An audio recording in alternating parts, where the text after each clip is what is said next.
ng daily prayer natin.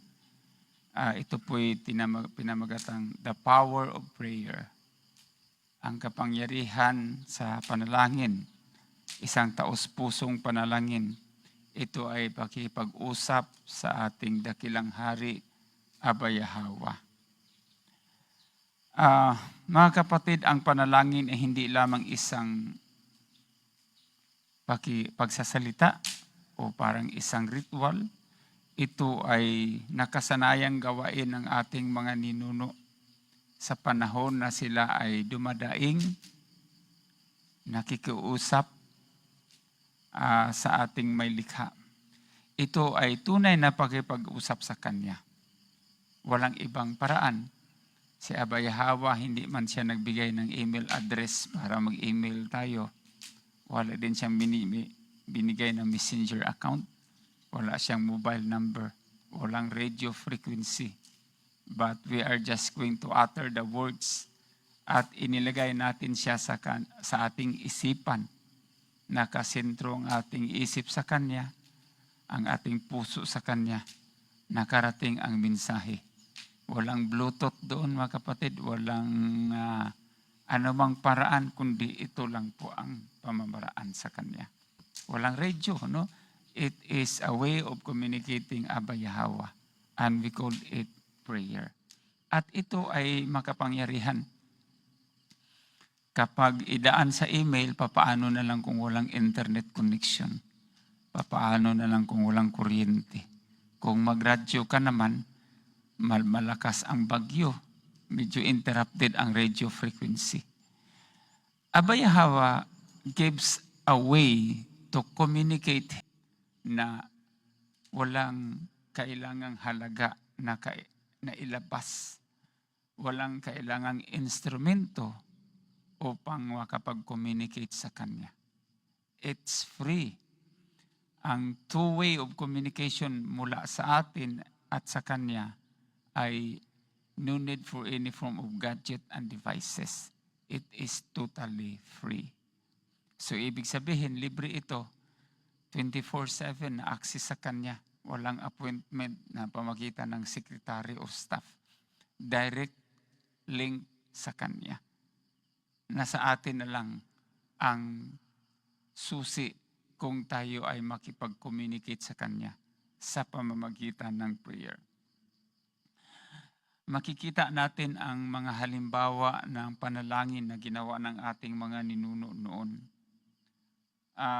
Taos-pusong panalangin na nagsalita direkta sa ating manilikha Aba Yahweh. At nakita po natin kung paano sila pinagpala, paano sila sinagot, at paano makita ang katapatan ng kanilang puso, paano makita ang sinseridad sa kanilang sarili sa kanilang panalangin. At ang mga halimbawang ito ay siyang tularan po natin. Sa lahat na pagkakataon sa buhay natin, halimbawa may problema tayo sa personal, nakipag-usap din tayo sa ating magulang. Maaaring humingi tayo ng payo sa ating mga kaibigan, sa mga professional advisors.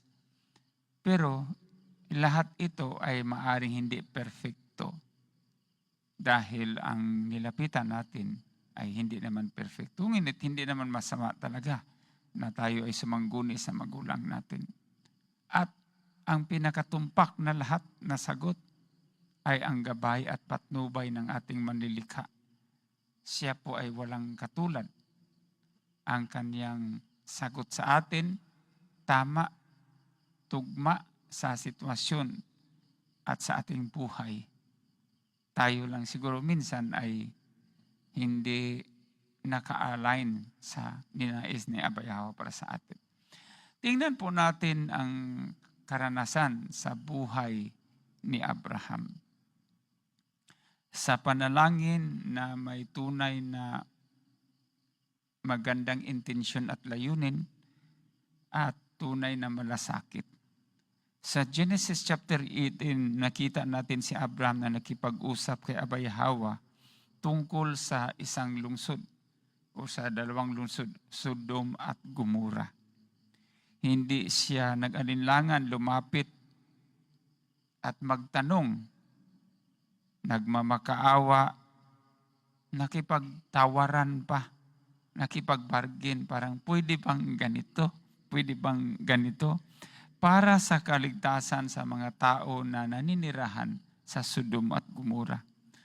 Paulit-ulit siyang lumapit, hindi isang bisis. Siguro kung tayo ay lumapit sa manager na kulitan, nagagalit sa atin. Pumunta ka sa principal, sige ka paulit-ulit na request, pero nagdesisyon ng principal, magagalit. Sa pagmilitary pa yan, isang sarhento nakiusap sa isang kernel, sabi ng kernel itong gawin mo, wala ka nang magagawa. Pero in the case of Abraham, hindi man nakulitan si Abba Yahweh sa kanya. Anong nangyari? Nakipagtawaran siya. Paulit-ulit sabi niya, pwede bang 50? Maghanap ako ng 50 na mabuti. Huwag mong sirain, wasakin ang Sodom at Gomora. Hanap si Abraham, wala mang 50. Tumawad siya ulit, pwede bang 45, 45? Hanap ulit siya, walang 40, walang 45. Hanap ulit siya, nakipagtawaran siya muli. Pwedeng 40 na lang. Wala pa rin. Hanggang naging 20, hanggang naging 10. Wala. Abba Yahweh knows the situation and the condition. Pero the fact, yung sabihin na natin yung word na lakas na loob ni Abraham, makipagtawaran kay Abba Yahweh. At si Abba Yahweh, in that regard, hindi man nagagalit at hindi nakulitan. Isang pagpapatunay na si Abba Yahweh in His makapangyarihang kalagayan na may likha is very understanding. Mayroon siyang understanding heart. Kaya nga ito tinawag na divine love. No? Hindi siya nagagalit kay Abraham at hindi niya sinabing, Abraham, nagdesisyon na ako, wasakin ko. So kaya nakipagbuno siya, nakipag-wrestle, nakipagtawaran kay Abba Yahweh. So hanggang sa huli ipinakita nito ang taos-pusong panalangin hindi na mangangailangan ng perfectong mga salita, kundi ng tapat na puso na buong tapang na lumapit sa ating manlilikha Abba Yahweh. So ang huling tawad kasi ni Abraham, 10. Ang natitirang mabuti na lang siya at saka si Lot, asawa ni Lot. No? Kaya lumisan sila Abraham. May malungkot pa na kwento, nabighani pa ang asawa ni Lot sa kayamanan na kanilang naiwan. Ang utos ni Aba, walang lumingon, napalingon pa siya. Mukhang sayang yung magandang bahay ko. No? Mukhang sayang yung aking mga ari-arian. Na lumingon siya habang ito ay natupok ng apoy, winasak ng ama. At ito'y naging dahilan na hindi siya naligtas. So mga kapatid, isang bagay na matutunan natin, magkaroon tayo ng lakas na loob, magkaroon tayo ng tapang, magkaroon tayo ng sinseridad at tunay at malinis na intensyon tulad kay Abraham. Dahil ang Abba Yahweh ay maunawain at mapagmahal. In other words, huwag tayong matakot lumapit kay Abba Yahweh kasi siya ay maunawain. Kahit paulit-ulit man ito, hindi siya nagagalit sa ating mga tanong at pakiusap kung ito ay galing sa pusong may matapat, masunurin at mapagmahal. Hindi man tayo nagtatanong na nag-insist tayo na may galit. Mayroon tayong pusong matapat, masunurin, mapagmahal. Punta naman tayo sa kwento ng kanyang anak ni si Isaac. So parang Abraham, Isaac, Jacob yung halimbawa natin. Sa panalangin para sa pamilya, in Genesis chapter 25, verse 21, nabasa natin na nanalangin si Isaac para kay Rebekah na old barren woman. Parang katulad din kay di ba? Sarah old barren woman. Marami yung makwento. Si Hannah, old barren woman. Tapos ang asawa ni Jacob na isa, si Rachel, no? Tumanda na rin siya, no, bago nagkaanak, no. Ang kwento, ang panalangin ito ay simple ngunit taos sa puso ni Isaac. Isang asawa nagmamalasakit sa kanyang pamilya.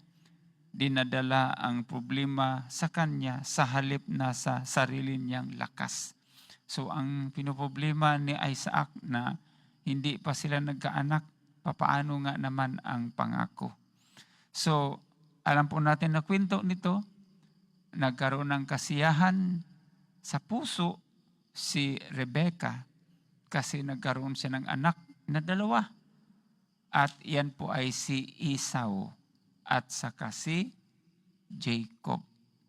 At alam po natin si Esau ay isang, sabihin natin, fearless hunter, fearless warrior.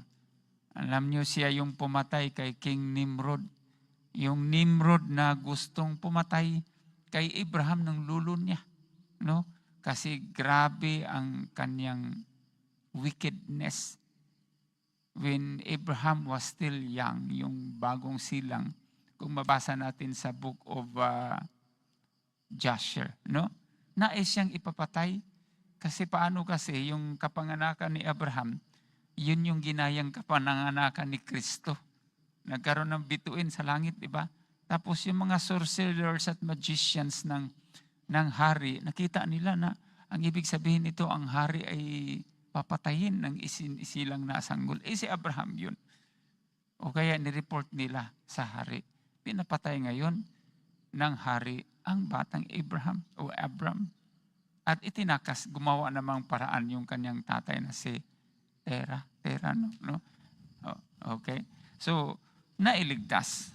Okay, so, ang panalangin ay hindi kailangang mahaba o masaya. Hindi kailangang, alam mo yung parang isang tula, tama ang tono sa dulo, ang number of syllables and words nagtugma.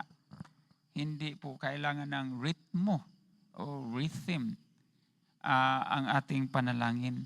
Kung ano ang taos-puso na nais nating sabihin ng may katotohanan at kababaang loob sa Kanya, yun po yung panalangin po natin. Nilalahad natin ang sitwasyon natin sa buhay katulad sa sitwasyon ni Isaac. At sa paglalahad niya nito kay Abayahawa, si Abayahawa ay naantig. Kasi yun nga may pangako din si Abayahawa.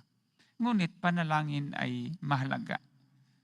At sa ating pagdulog sa Kanya na may take note always yung taos puso. At dahil sa panalangin ito, nagkaroon ng kasagutan. Kaya sinabi natin, the power of prayer. Ang kapangyarihan na makakamtan natin sa pamagitan ng panalangin. Pumunta tayo sa next generation, next degree mula kay Abraham, Isaac, and then punta kay Jacob. Ang kwento sa panalangin ni Jacob. Ito po'y matagpuan natin sa Genesis chapter 32. Okay? Tandaan po natin na sa Isaac nagkaroon ng 2 anak. At si Esau. And we know the strength, the power kay Esau bilang isang warrior. Sa kwento, okay na ang pamumuhay din ni Jacob, ngunit siya ay umalis sa lugar sa kanyang tinitirhan, sa pamumuhay niya, upang makasama ang kanyang pamilya. Kasi galing man siya doon sa kanyang father-in-law. Sino nga yung father-in-law niya? Si Laban, no? Medyo may pakatusod ito si Laban, no? Yung sitwasyon ng buhay ni Jacob, no? Ang gusto niyang pakasalan, si Rebecca. Napunta siya kay Leah.